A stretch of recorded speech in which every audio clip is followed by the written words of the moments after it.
Good evening, everybody. You're very welcome to Clay Arts Centre tonight. My name is Regina Farrell-Fagan. I'm the exhibitions manager at Clay Arts Centre. And if you're just joining us for the first time, you're very welcome. We're so happy to have you here. And if you're a regular, same to you. We're very happy to have you here too. We're here tonight with Paul Briggs.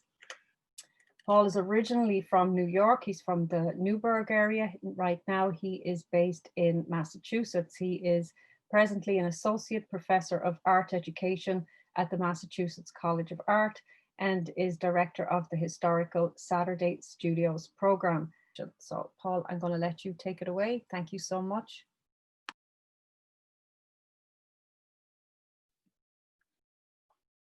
Okay, good evening, everyone.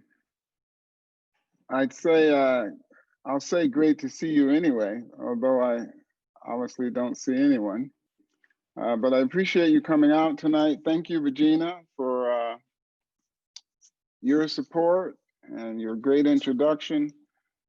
Thank you to the Clay Arts Center for hosting this event, giving me an opportunity to reflect with you on some of my ideas. I appreciate it. I'm very pleased to be here and to at this time, and let me give a shout out to all the voters. Gotta give a shout out to all the voters on over this weekend. It's good to see our processes work. I am going to do a little share here. There you go. And let me move that window out of the way there. Okay. There you go. Okay, very good. Let's see. I guess if you weren't able to see it, someone would have said something by now. So we called this talk an examined art practice. Many of you have heard me talk before about art making as a spiritual practice. I'll unpack that to some degree, but I think I'm going to have an opportunity during NCECA to have a panel on the idea of art making as spiritual practice. So what I did is I went with art making as spiritual practice and examined art practice. And I think that'll unfold as we go along.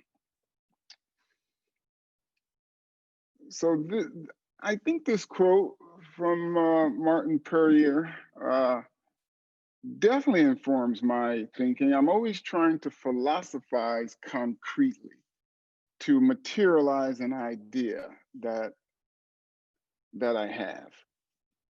And that usually comes out in slabs. And even in that work, which is very measured and very planned, I still am open to chance and accident and rawness. And that's very true with the pinched work. So, but that ideal of the examined life, as you know, comes from Socrates. Cornel West loves to quote that. You know, the unexamined life is Cornel West. The unexamined life is not worth living. And also William Kentridge, a little caution to myself, which he began his lectures at Harvard with this thought. Okay, there it is. That's one of them. I think we have about 2 or 3 around here of my early pinch pots. And I was thinking about this today and I was like, man, I guess I think that I'm doing something new by pinching pieces recently with feet on them. They're pretty tall feet, so I've been calling them pedestal foots. But this pinch pot, as you see, goes to about 1982. I have another one that actually has the date on it. I started pinching these at summer camp. They were very inspired by these 2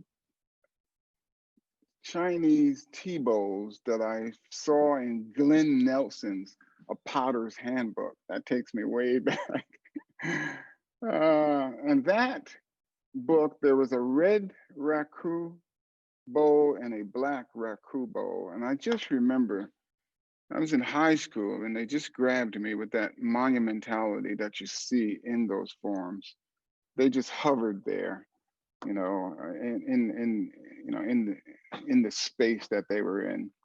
And so when I started pinching, like everybody else, I started on the wheel, and I still throw, but something about that pinched form really just grabbed hold of me. But those forms are just the red one was kind of bulbous on the sides, kind of the rich, raku red.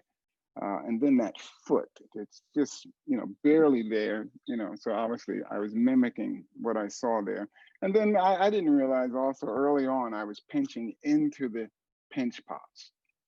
And so how do you go from this, 2-inch pinch pot, just some red clay with a clear glaze on it. I must have pinched, beginning in 1982 at summer camp, I must have pinched, I don't know, just dozens and dozens of these little pinch pots, and I just kind of gave them out to people. And then we get to just a few years ago, this piece. And this is one of my most difficult pinches because of that. I don't know if you can, let me see if I can get fancy here. Go ahead, get fancy, Paul. Get fancy, boy. Let me see. Get fancy. All right, I can't get fancy, so it's not gonna let me get fancy here. All right, this spine, when I do this spine, this is a horizontal pinch, and it doesn't support the clay as well when it's a vertical pinch, okay? And this is that leaf pinch, and they're, cascading over top of one another. But you just have to time it right, So I don't do these as often because, I don't like to lose them as often. But going from that little pinch pot to this, that's a story I'm about to tell. All right, I'll try not to go on too long with it. All right, let me see if I can. There we go. And there we go. This must have been what Regina was talking about here. Right. Okay, there you go. Okay, so I was a troubled youth. I was a troubled youth, and I was into a lot of stuff by the time I got to Alfred. So I went to University of New Haven. I was an athlete, running track, playing football, and I was majoring in English, and I was in trouble. And eventually I wasn't able to play sports anymore because of an injury. And I ended up transferring to Alfred. And when I got to Alfred, I was definitely on a journey to try and get myself whole. And so I was reading, oh my gosh, I was reading everything I could get my hands on here. I was reading Nietzsche. Somebody gave me 7-Story Mountain. I obviously was reading Socrates, the classics, and just trying to find my way. And I took this class about these stylite saints. They actually lived on these pillars. And when I was reading the story of, like St. Anthony and St. Teresa of Avila, at the point that I was in my life, that somebody's life could be that disciplined, I just found it just amazing that anybody's life could be that ascetic. I had forgotten what having my own mind and control over myself even felt like. So this had a big influence on my thinking. So I had this kind of, oh gosh, how do I describe it? Transformative, transcendent experience. And my old way of working and the forms that I was using, they didn't work for me anymore. And so I started looking to, I was taking some classes on just the ancient Near East, and it was part of my interest anyway.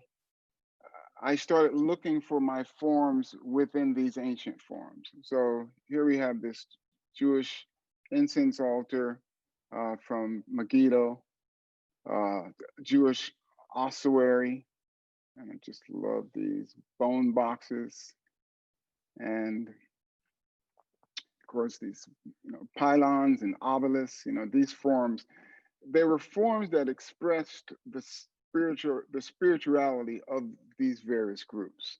And so I began to, the Siler cylinder, cuneiform tablets, all those just became fascinating to me as a way of even expressing the divinity of an emperor. And of course, Romanesque cathedral, who can resist a flying butt tress? So all these things, I started making these objects that I called interfaith objects, to combine all of these objects into one, taking my cue from the ideas of Joseph Campbell. And the first thing I did is I just carved almost replicas of the objects. And this is obviously the incense altar. And then I started adding my own thinking about them, turning the horns upside down, and then even becoming very modern with them. So these are just exercises I did, and I just carved a bunch of them. And eventually I did build them out of slabs. Now, what you need to understand, which I know this is going to be funny to hear, I actually kind of see myself as a slab builder. So early on, even in high school, I began to pinch just after high school. But in high school, I actually started building in slabs and adding slabs to some of my throne work. And so these are some of the early pieces that I did based on those interfaith objects. So you can see this is Anubis. This obviously is built this is built just like a cathedral would be built, And then those were a little antagonistic for me. So I started, again, as you saw, turning the horns upside down. And that was my first early green runny ass glaze.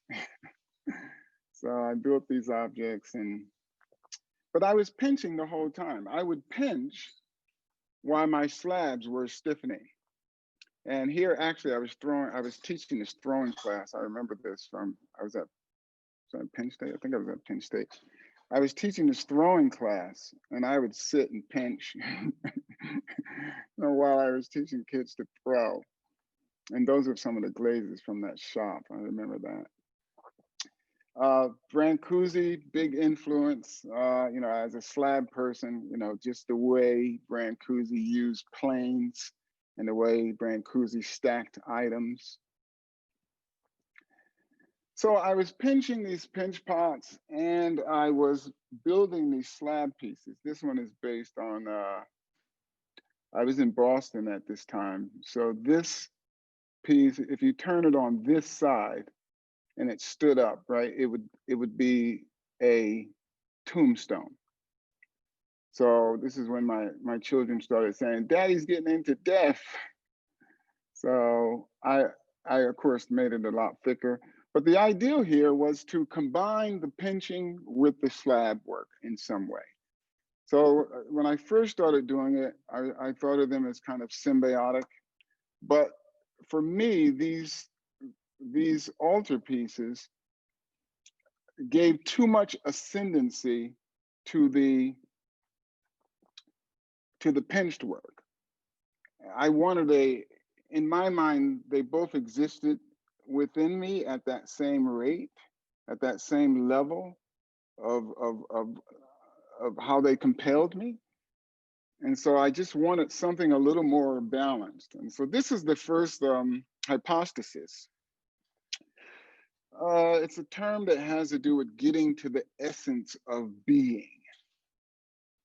And so again, I'm combining a pinched pot, literally just pinching a pinched pot and adding it to a slab piece using a raku process. It didn't quite do it for me until I decided to sacrifice some of the vesselness of all of the vesselness of the slabs and sacrifice the vesselness of the pinched forms. So both practices had to give up something in order for them to come together. And after I got to this point, I was like, okay, they can be together. And then I stopped trying to combine them after this. So this felt successful enough to me. And so I just went back to working with slabs and pinching kind of separately. And yes, that is me getting my praise on. I don't really sing that well. I don't sing that well, but I did. Let's see. You can see this is done during this same period of time here. So I was still making art, but I was at the Massachusetts College of Art in 1996. Long story. Left, went to be in the ministry. As I said, I don't sing well, but the twins sing well. I'm lip syncing. I'm probably just lip syncing. No, really. I really just needed to know something about this. The story is deeper than that. But I was making art the whole time. It was one of the best times of my life. I can't even imagine that. I think about it once in a while. Will any work seem so important? I was part of a historical Black idea, the Black church, that worship experience, that oratory, that grand manner. I was part of all that. It felt so important. The work that we did there was so vital with families, with youth. It was absolutely transformative, but unsustainable for me. I actually knew probably in about my 4th year, I was there for 10 years. I knew in my 4th year that it was unsustainable. I had suspicions actually when I started working in clay again. So there were a few families in the church who, when I first came to the church, said, "Where's the art?" And I was like, "Well, I'm not doing art right now, and I'm doing this." And I remember one of the couples said to me when I said that to them, they said, "Well, that's dumb. Isn't it a gift?" So I started going to the museums. I started going to galleries, and then eventually I got some clay. But I had sold my studio. And then I started showing some work. I started pinching some pieces. I didn't even have a kiln, but eventually I did get somehow. I got my own studio back. I bought it back, everything back, except for the oxides. I sold it to one of my students who gave away the oxides. I was like, that was the most expensive thing. So I got my studio back and started working. And then I was like, well, this is unsustainable. I was like, as far as the church is concerned, ceramics is the other woman. But we did some good work. We did, I was in interfaith conversations with rabbis, with imams. We had interfaith scripture studies. We were doing soup kitchens. We created shelters. It was great work. We won awards for the work that we were doing. And yet I knew that it was unsustainable. And it was unsustainable for me because I think my predecessor, I would say that he was a 90% extrovert, 10% introvert. And I'm like 30% extrovert, 70% introvert. I just need more downtime than the work allowed me to do. But we did great work. And we were one of the last things that we were working on is how do we embrace our gay brothers and sisters. And I was very pleased to, I, I ended up being pretty much a co-officiant at the wedding of Sean Patrick Maloney and Randy Florkey. Sean Patrick Maloney was the first out uh, congressperson in from New York. The first, yes, the first out congressman elected to office. And so that was the end of my time at Antioch. This is just some of the work that I did while I was there.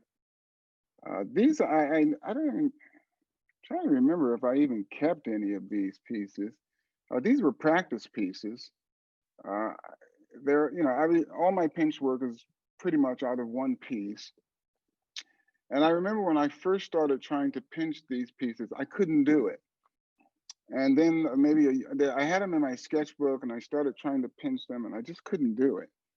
And then I went back to them. Actually, I was so frustrated I didn't go back to them for a couple of years probably. And I saw them in my sketchbook again and I tried it and I was like, oh, okay. So I was able to do these, but these were kind of a turning point for me in what was actually possible pinching. So these are earlier. And so I do like music. I don't really usually pinch to music, you know, because you really have to kind of stay focused there. But I was listening to the B-52s. And I said, man, what would a piece look like that was as crazy as B-52s, Planet Claire? So I came up with these, I started adding the satellite forms to the pinched forms. And these are all out of one piece, except for the disc in the bottom. So what I did is I pinch a little area and then just drop the bottom into it. And I don't have a size here. These are about probably 10 or 11 inches tall. And these are hollow pinch. So they're not pinched out of one piece. So you can go bigger if you hollow pinch and then add it to a slab. These also are hollow pinched. And I lay a slab into a plaster mold and then pinch the bowl on top. Corolla bowls. I came up with mostly plant names for all of the different types of pinches, and I call these, you know, when they have when I have like petals at the top, I go with calyx, and when I have like a rim that's, you know, that's just kind of sturdy, I call it the corolla pinch. So it just helps me keep track of them. That's right. So I was you know, I'm pinching all this work at you know, at Antioch, and then you know, again, I tried to leave a few different times. There was never a right time. And I was, you know, I was committed to the people. Then I was looking at chaplaincies, and then I decided I just needed to go a different way. I found that the only thing that kind of kept me present, I felt most whole and most present and most in flow. Some of you hear me talk about Mihai Csikszentmihalyi's work on flow. And, you know, flow is that idea where, you know, part of the mechanical ideas of it, there's lots of, he has about 8 different components of what creates flow. It's not being in the zone. It's not really a peak experience. Flow is, you know, he's Mihai Csikszentmihalyi, so he's chosen the right word. But flow, one of the things I know is that here is the challenge and here's the skill level. And to be in flow, the challenge just outpaces the skill. And so you're really focused and present. So, you know, children get into flow when they're playing, right? They're playing a game, or some of that intense look that you can see on children's faces. You know, as an art educator, that kind of is important to me. And sometimes, you know, I get in flow in here, and flow is when, you know, you don't want to stop to eat. You forget what time it is. You know, I like to joke about the kid who's in flow outside playing and comes running in the house, you know, holding themselves because they had to go to the bathroom, couldn't even stop to go to the bathroom. You know, my bathroom's right over there. Sometimes I find myself running to the studio, from the studio to the bathroom, but I don't want to stop working. So I realized, I was like, man, where am I where am I most fulfilled? And so I ended up going back to school. So I went back to Mass Art, and this is my cohort. So we have photographers here, we have fiber people, sculptors. This is a great group. There I am. They took me in. They're all like 30 years younger, 30 years younger than I am, and I couldn't hang with them. They're like, come on, Paul, let's go out. It's like, no, I can't go out tonight. But we had a blast. It was like one of the best times of my life. It was quite a sacrifice for myself and my partner, but I, I don't regret it one bit. It was just a blast. Here we are, getting silly, marking out space for our show together.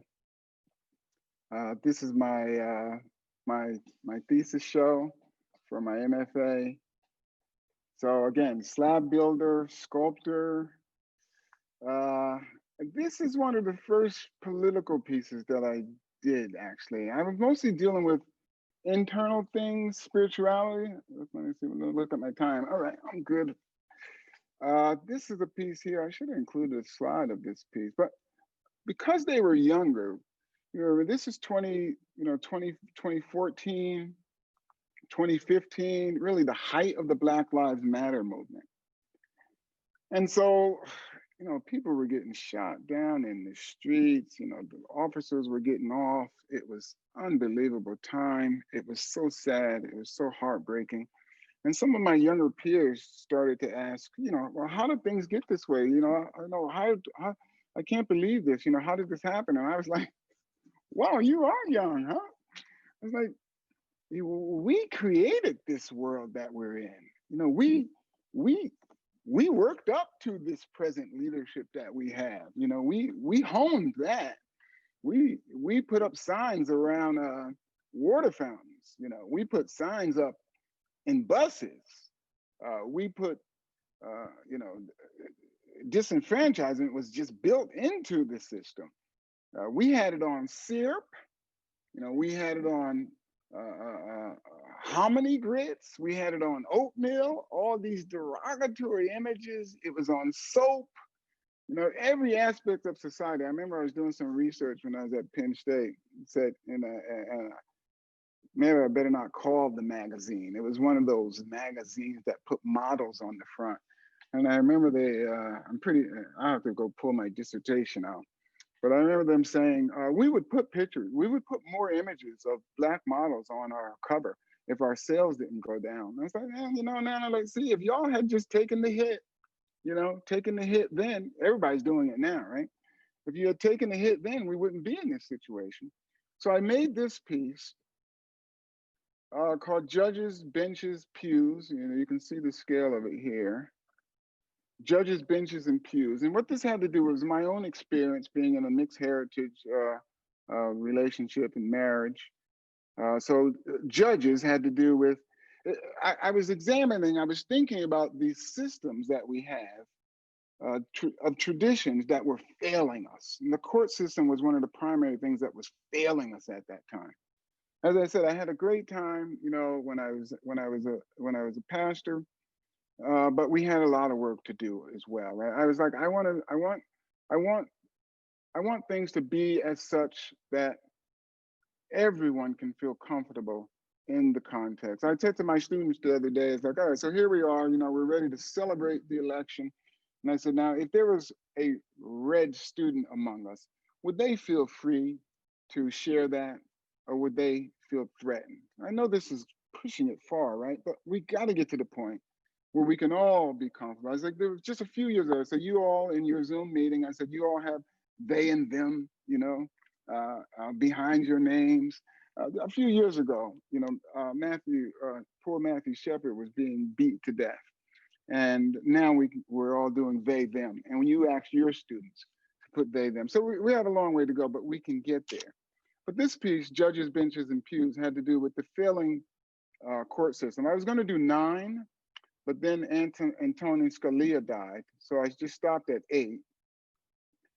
Judges, benches, because again, being in a mixed heritage marriage, and my children are, every different skin tone.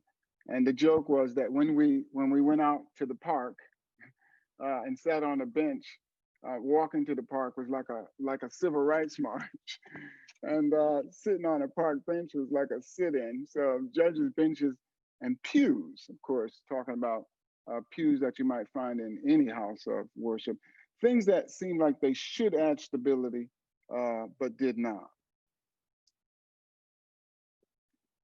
Again, this is another version really of hypostasis, trying to show the essence of an ideal. This is industrial felt here, ceramics, plywood, and these are inkjet transfers.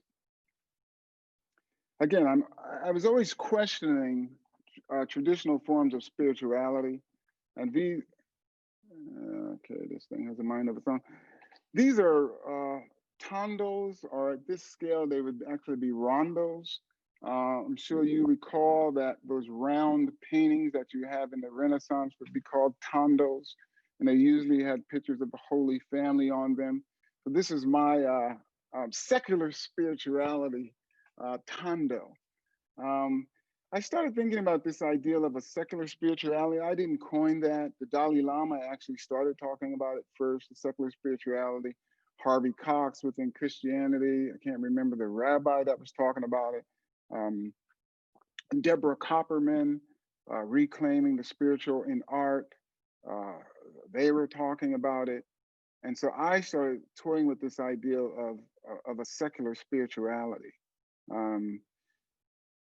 Stephen Batchelor, a retired Buddhist monk, calls himself a Buddhist atheist. He was talking about it, and they all talk about how the arts are playing a major role. And I like to illustrate this to people. What do you mean by that? Well, it's the ideals when people say, I'm spiritual, not religious. That's like the mantra of the West now. And I often start my talk on art making and spiritual practice by saying, you were suspicious that something you did in your studio was spiritual. Another big influence on me is contemporary Japanese ceramics, just the technicality up against that freedom, just that attention to craft, and that response, that intuitive response to the material, as Martin Pure was saying. I see that in a lot of contemporary Japanese work. And I was even, when I did these pieces, the pure pinching pieces, they're hollow pinch, they have no bottom in them. And I was looking at those scholars' rocks, which is how this Chinese base came into play. When I first started pinching, I wasn't looking at nature. People, obviously when you see the work, absolutely, I see leaves and different aspects of nature myself, but it wasn't initially what I was thinking of. I was just pushing the process. But then I did start to look at nature, and I realized that most of our encounters with nature, often, again, I'm always thinking about how does a kid respond to something. Pine cones, the kid is going to first probably experience by seeing them on the ground, acorns on the ground, coming into contact with, food growing, tomatoes maybe having fallen on the ground. So I became very interested in the transitions in nature. I mean, look at the transition from here to there, how this color, goes from this red to this dark rubenesque color. I mean, just, nature makes, I think John Ruskin said, right? Nature makes no aesthetic mistakes. Just amazing. And so I did look at it because one of the things that I wanted to look at in my own work was transitions. Look at how these dots just dissipate and then become these lines on this cuttlefish. And just phenomenal, the cuttlefish itself, right? Of the transitions that take place within it. And it took me, I've been using this slide for a while. It took me to, maybe giving this talk 3 times before I realized I had 2 cuttlefish cuddling. So Beautiful. So this piece was directly related to that kind of looking and thinking of trying to get the transitions right, trying to come up with glazes that accentuated my pinching. Color was important at that time. So the cuttlefish, the satellite becomes the cuttle, the leaf becomes the tentacle, heavy duty corolla foot. And this piece also is pinched on the inside. What made me push the process was that I would pinch, and then I would realize that when I pinched here, another wad of clay formed between them, and so therefore I would pinch that. And that's how things just progressed and grew. And again, it was a very meditative process for me, you know. And so the satellites, these are actually as much work as the pinched pieces to get this to, I was trying to make the form flow, even though I had the satellites projecting. So 8-inch diameter, I guess, on that big one. And eventually, again, you can see I really accentuated on the inside. I formulated this glaze also at Mass Art with the help of Mr. Ben Ryderband. And that's a different tweaked Val Cushing glaze there. All this is pinched out of one piece except for the dome on the bottom. So that's also set into the plaster mold. Let me run along here. Again, pure pinching, again, without the base. I pinched, I just kept pinching and pinching until I could, I tried to make them larger. And then I got to, all right, 12 inches. All right, that's cool. And then I started going back down to a size that, this is not really manageable. But a little smaller, this size, that slide looks funny. This size is definitely, I can do a lot here. So I was looking at, the unfurling fronds. I was looking at Blossfeld, and I was like, oh, what would the unfurling frond look like on a pinched piece? So if you've seen some of the videos on Instagram, I'm flipping the piece back and forth a lot. And so you flip the piece upside down and pinch that one up, and then flip it again and then pinch that one up to meet it. So different things like that I would try and do. Okay, so here's some more internal work. So I leave Mass Art, I find myself in Minnesota. The day after I arrived in Minnesota at St. Olaf College, Philando Castile was shot. My daughters were calling me and texting me, Dad, what's going on there? Are you okay? St. Olaf was great. Really good people there, but I found myself performing a me that was not me. I found myself not feeling that healthy because of it. I found myself code switching weirdly, code switching more often than I thought I should be. It was very different out there. And so from what I remember of Jung, you don't want to repress too much of yourself, right? You shouldn't be just completely, letting all of yourself hang out there. There should be a nice balance. So I made these pieces called personas. I decided I was going to give them a face. I decided I was going to give them some type of almost non-binary gender symbol as an opening. And I decided I was going to deal with some of the psychological issues. And I decided I was going to hang them on the wall so that you would meet the piece face to face. So I was dealing with those type of issues. This is the cell persona. This is the first cell persona. And I read these articles. I was thinking about incarceration. As a pastor, actually all my life, I'd always dealt with some type of incarceration. And I'll come back to that. And this hangs on the wall as well. And here goes a set of them that I displayed at St. Olaf College. And they all deal with some different type of personality, sometimes named right after something in the work of Carl Jung or Freud. Jung, for you scholars out there. Okay, and then came the cell persona series.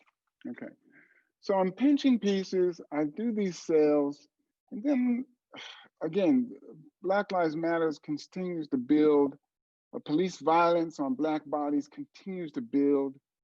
And I read Michelle Alexander's book, The New Jim Crow. I watched the movie 13th by Ava DuVernay. I read an article in the New Yorker magazine on the Angola 3. And I realized the reason why incarceration has been so much part of my life is that it's a crisis. In my work, uh, in ministry, I was always kind of on the front lines doing the work. I taught a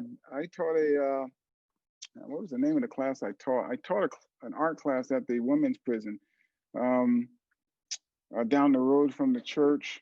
Had to do with looking. It'll come to me. Just being able to. We were looking at popular culture and trying to deconstruct it. Visual thinking. We called it visual thinking class. But I wasn't doing anything. I was like, I'm not doing anything. We have this crisis. So I called my practice. I was examining my art practice. It's like it's not enough for me. It's not enough for me. I'm not trying to lay a trip on anybody else. It wasn't enough for me. It sustained me, but I felt like I needed to make a contribution to the world. I didn't want to be on the front lines in that way again.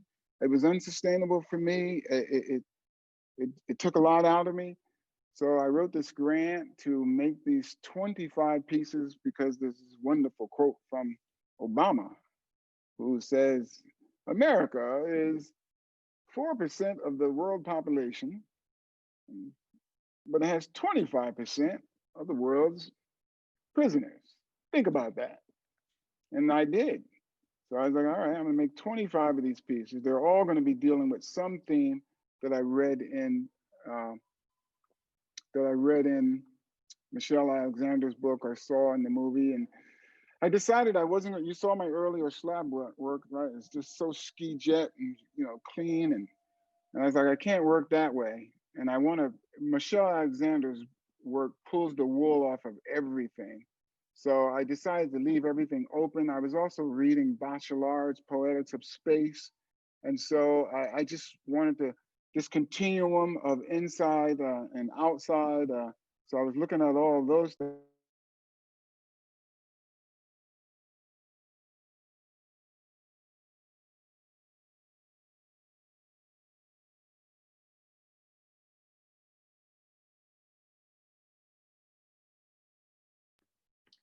Sorry, Paul, I think we lost your, No, you lost me by design. I was trying to cut down on some noise. So in the background there.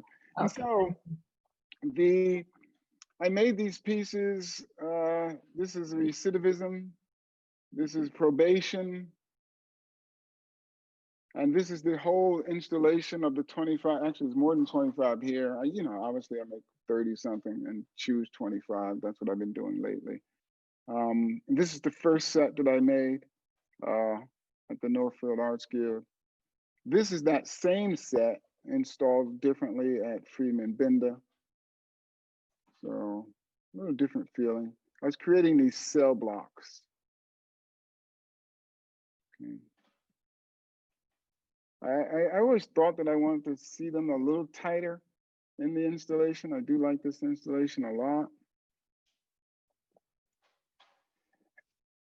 Concurrently, I was working with this ideal of Black pain because I was, again, the Black Lives Matter and everything that was going on, I was really hurting. And I decided to talk about the knots that I felt inside. And I was reading a man, name just went out of my head, Williams, called Black Pain. We only look like we're not hurting. So I was just exploring that inside-outside continuum again. That's my time. My inside-outside continuum again.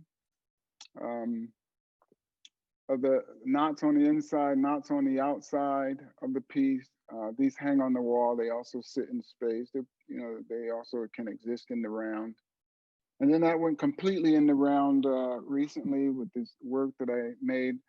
I wanted to, these became vessels, so these became more about the body for me. I'm thinking about examining that a little more as I go forward, and piercing the piece, with this coil or this bar.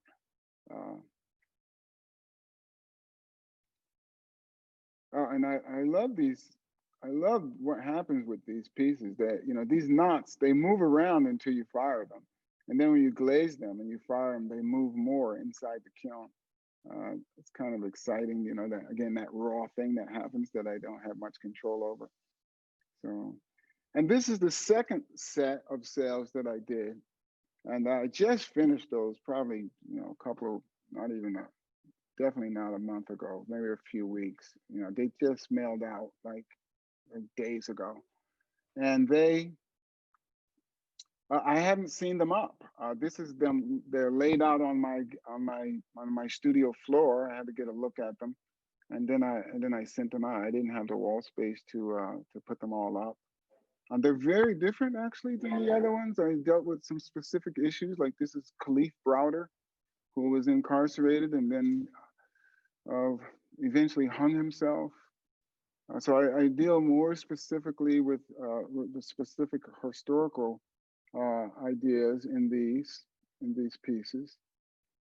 Again, this is, I always do one that has to do with self persona. And the idea of self persona, remember I talked about my own self having my own persona and not having control over how I projected it. So the self persona, the ideal is that once you're touched by the system, by the prison industrial system, it's like that's your life. Even if you get out, you still have a cell persona. You have a cell persona on your job application. You have the cell persona stigma. It's just always there. Families. I know a young man, good father, good husband, got himself into some trouble, made a silly mistake, got himself into trouble, ended up on probation for 10 years. It was just so sad. So that cell persona, again, the formally inside outside, but for this work, I decided I wasn't going to make that, those really refined slabs. I was just going to work with blackness, inside, outside, walls and bars. And then I would just go in and work after being saturated. And okay, but I'm always pinching. And this is the most recent pinched work. Again, you can see the pedestal foot is back.